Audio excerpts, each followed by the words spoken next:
Hello students, welcome to our chapter number 2, Quadratic Equations. This is our section 1. So in the previous chapter we learned linear equations and now we are moving on to quadratic equations. So first we'll start off with the definition of our quadratic equation. So any equation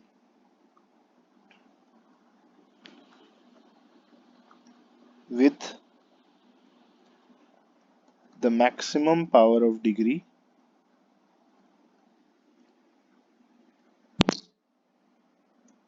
maximum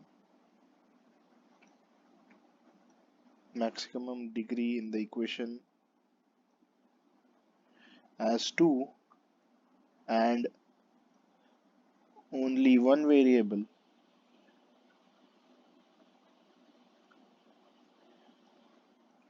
is a quadratic equation. So here a few keywords that are important to notice. The maximum degree has to be 2 and there is only one variable. As we learned in the previous chapter, in our linear equations, we had two variables in the chapter number 1. Now we are dealing with only one variable and we have to solve that particular quadratic equation. So we are going to see some examples. So the first one is x square plus 1 is equals to 0. As we can see, the maximum degree is 2 and there is only one variable which is x. 1 is our constant over here. Next is z square plus 3z minus 2 is equals to 0. Again, we have one unknown variable which is z and the degree, that is maximum degree, is 2. So this is also a quadratic equation. We'll consider another one, y square is equals to 0.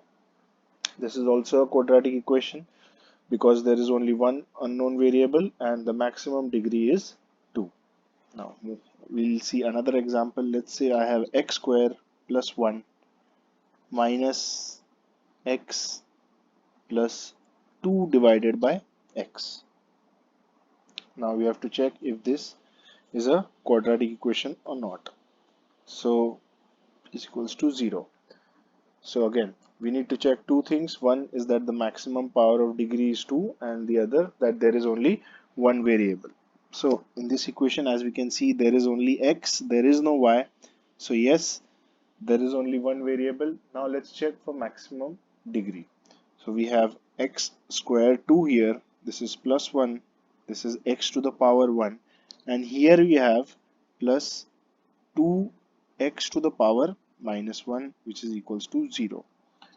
Now this equation is not a quadratic equation and we'll see why. So I'm going to use the equation number 1. As we can see, 2 divided by x, in that particular term, x is in the denominator. So as x is in the denominator and we simplify this equation, let's see what happens. We have x squared divided by 1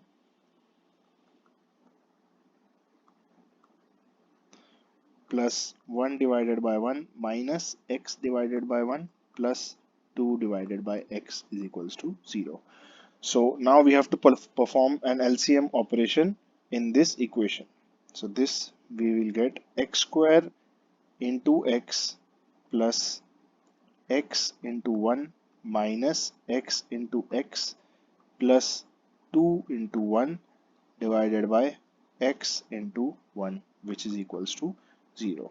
So this goes as x square into x is x cube plus x minus x square plus 2 divided by x is equals to 0.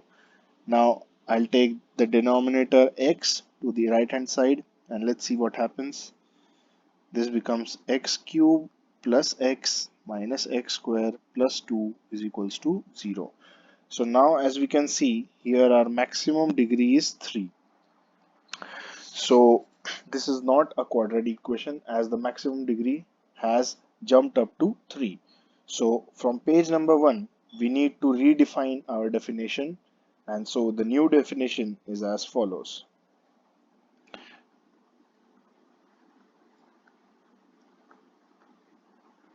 Definition of quadratic equation is an equation with only one variable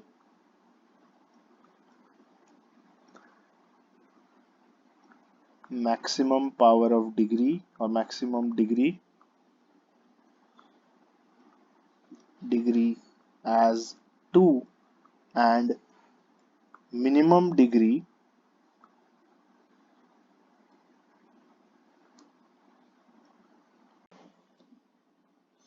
as 0. Now we're going to underline our keywords over here. So only one variable is very important, maximum degree as 2 and minimum degree as 0. Now we'll check why this is very important.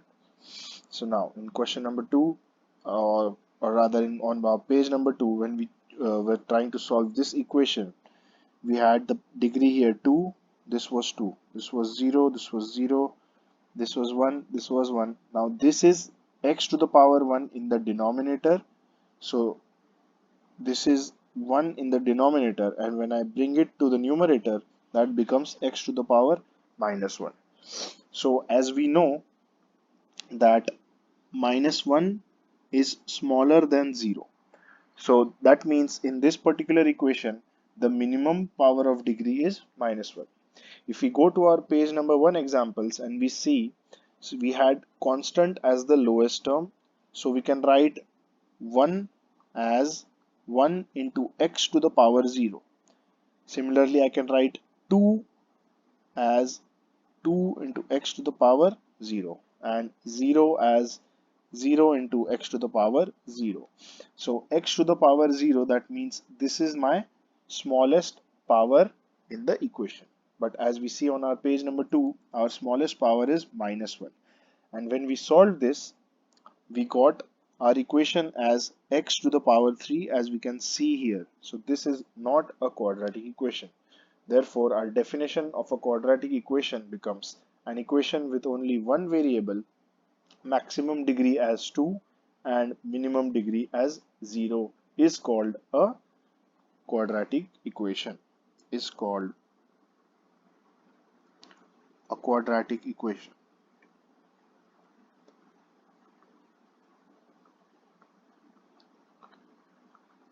Now, once we have done this, we will check the standard form of a quadratic equation. So standard form is given as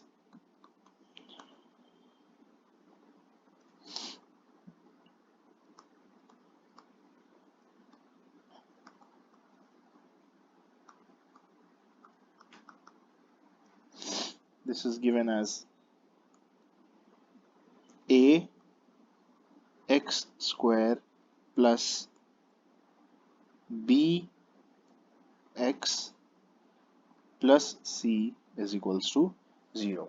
This is the standard form of a quadratic equation. Now, in order to understand this, we're going to take some examples. We have page number 31 from our textbooks. Page number 31.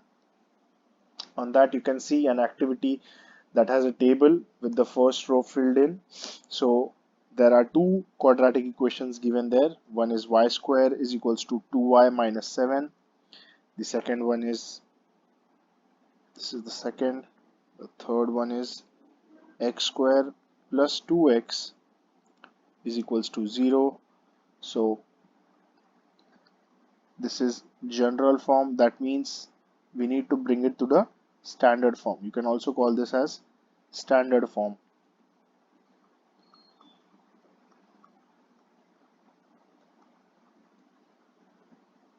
Then we have the values for a,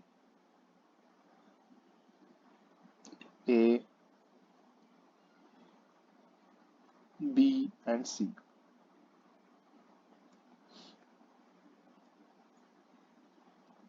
So now, as we can see from our third page, our standard form is ax square plus bx plus c is equals to 0. That means I need 0 on one side of an equation and the other terms outside of 0 on the other side of the equation. So I'll move y square or I'll rather move 2y to the left hand side. So this becomes y square minus 2y, and minus 7 also to the left hand side. This becomes plus 7 is equals to 0.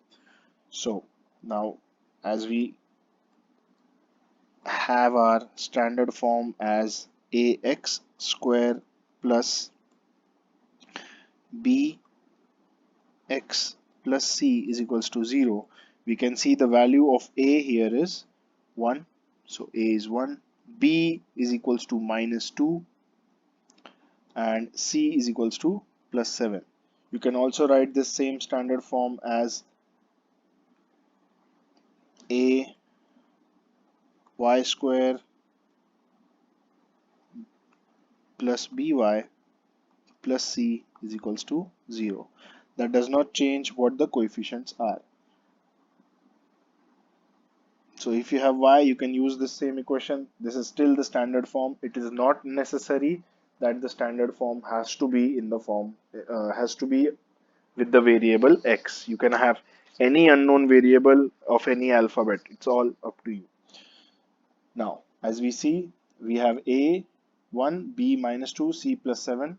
So now for our equation 3, again, we will check for the standard or general form. We have x square plus 2x is equals to 0. There is no constant, so x square plus 2x remains as it is, and that is equal to 0. Now comparing it to our standard equation, we have a as 1, we have b as plus 2, and we have c as, there is no c term here, so I can say that my standard form is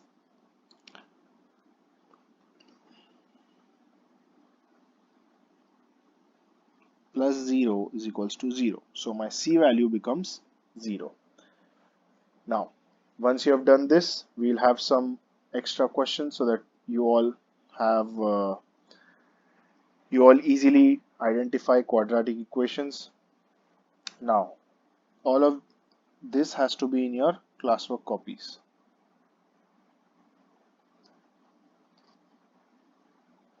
Now you have question number 4. I have z square minus 3z is equals to 20. Question number 5. I have a square plus 9 by 3z minus 2 is equals to 0, and I have 6. 10b square plus 5b is equals to minus 10. These three questions have to be solved in the classwork copy. I will not solve them in this video. Make sure you try this at home. If you face any problems, then you have to ask me and I'll help you out. Now, once we are done with this, next we have to check on how to get roots of an equation. So let's say I have a polynomial px is equals to x square plus 2x plus 1. Now, if px is equals to 0 for some value, then that value is called the root of the equation.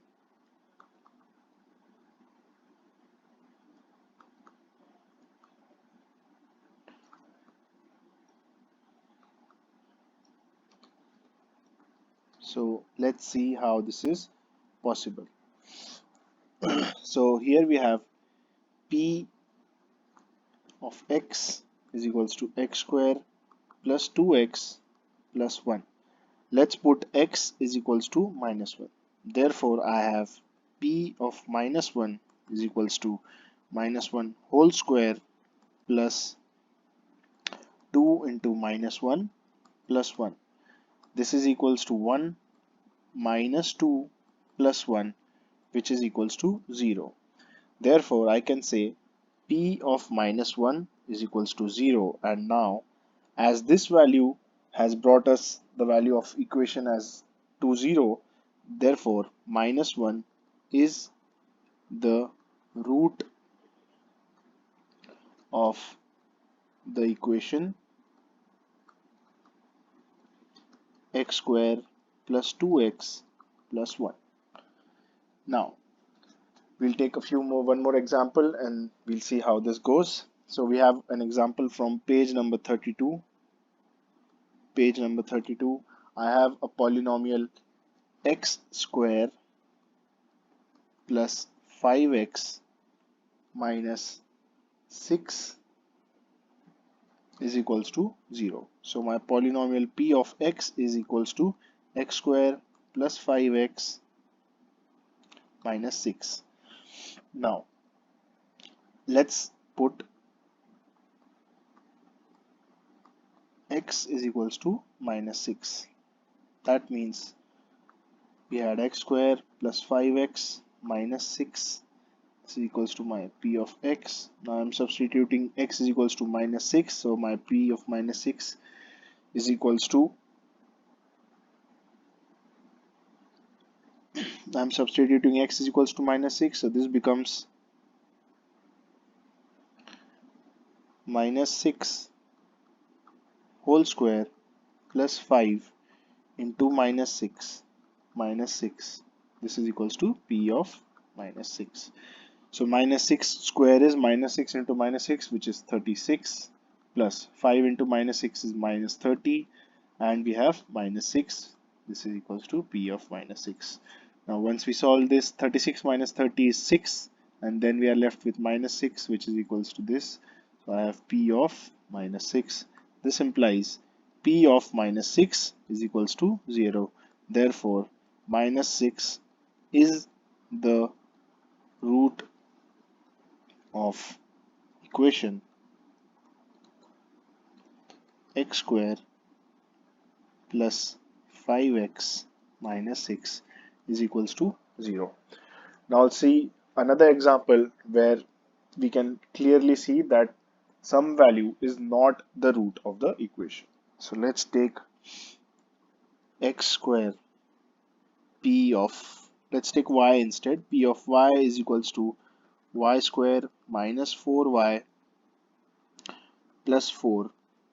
This is my equation. So that means I want p of y as 0. So let's put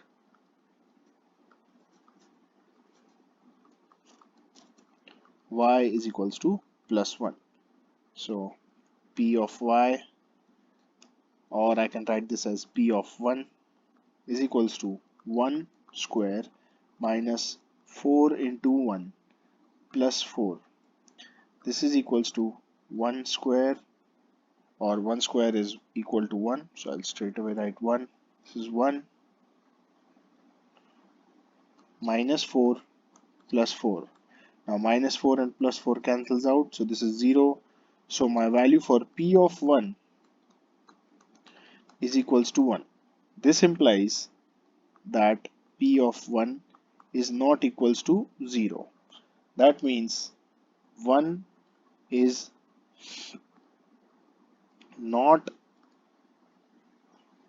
the root of equation x square minus 4x plus 4 is equals to 0.